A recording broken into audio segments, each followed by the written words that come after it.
తాకట్లో ఉన్న మీ బంగారాన్ని విడిపించి ఆ రోజు ఆన్లైన్ రేటుకి కొంటాం. Sharma gold company. పాకిస్తాన్లో ఓ భారతీయుడు గర్వంగా నిలబడ్డాడు. పాక్ నడిబొడ్డున తొడగొట్టి మీసం తిప్పి పెత్తనం చలాయిస్తున్నాడు. సింహ బోనులోకి వెళ్లి నిద్రలేపి మరీ వేటాడిన వేటగాడిలా పాక్ గడ్డపై సత్తా చాటాడు. పాకిస్తాన్లోని 22,000 చదరపు కిలోమీటర్ల సామ్రాజ్యానికి మకుటం లేని మహారాజు అతను. ఎంతో ప్రఖ్యాత చరిత్ర కలిగిన రాజపుత్రుల వంశానికి చెందిన వీరుడు, ధీరుడు. పాకిస్తాన్లో ఏకైక హిందూ సింహంగా కొనియాడుతున్న ఆ వ్యక్తి మరెవరో కాదు, రాణా హమీర్ సింగ్.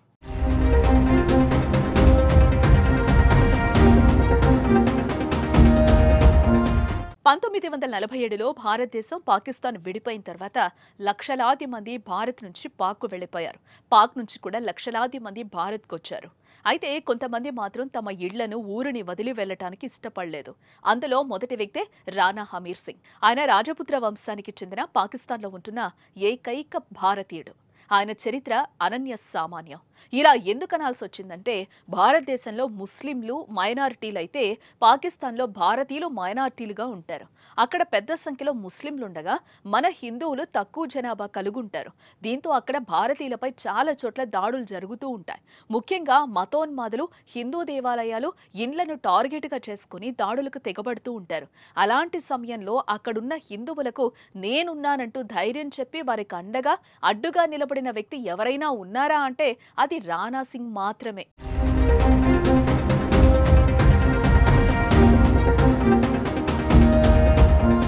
ఇక ఈయన చరిత్ర చాలా గొప్పది. ఎందుకంటే అక్కడ ప్రజలు కట్టే డబ్బులతోనే ప్రజాపాలన సాగుతుంది. కానీ ఈయన పరిపాలనలో అలా ఉండేది కాదు. ప్రజలు కట్టిన పన్నులు ప్రభుత్వానికి వచ్చే ఒక్క రూపాయి కూడా తీసుకునేవాడు కాదు. తన సొంత ఆస్తిలోని డబ్బులను ఉపయోగించి రాజకీయం చేసేవారు.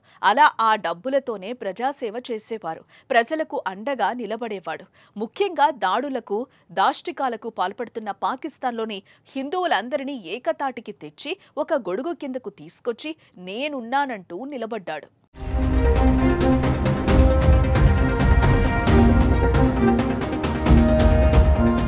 అయితే ముస్లిం గడ్డపై, అది ఓ తెలుగు వ్యక్తి ఇంత ధైర్యంగా నిలబడ్డారంటే అతనిపై ఎవరు దాడి చేయలేదా, కుట్రలు చేయలేదా అనే సందేహం కూడా వస్తుంది.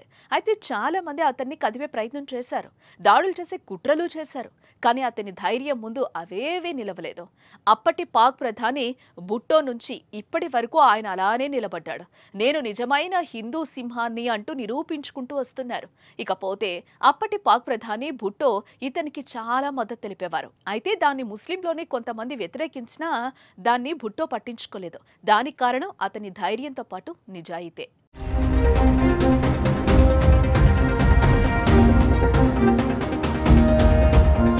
ప్రస్తుతం పాకిస్తాన్లోని ఏకైక హిందూ పాలకుడు రాణా హమీర్ సింగ్.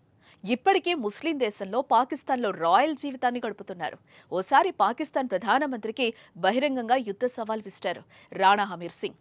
తలపై కాషాయ తలపాగా, నుదిటిపై తిలకం ధరించి ధీమాగా జీవిస్తున్నారు. 53 ఏళ్ల హమీర్ సింగ్ దివంగత పాకిస్తాన్ ప్రధానమంత్రి బెనజీర్ భుట్టో రెండోసారి అధికారంలోకి వచ్చినప్పుడు శాస్త్ర సాంకేతిక వ్యవసాయ శాఖలకి మంత్రిగా పనిచేశారు. సింగ్ 3 సార్లు సింధ్ అసెంబ్లీ సభ్యుడిగా కొనసాగారు. రాణా హమీర్ సింగ్ పాకిస్తానీ హిందువుల అభ్యున్నతి కోసం కృషి చేశారు.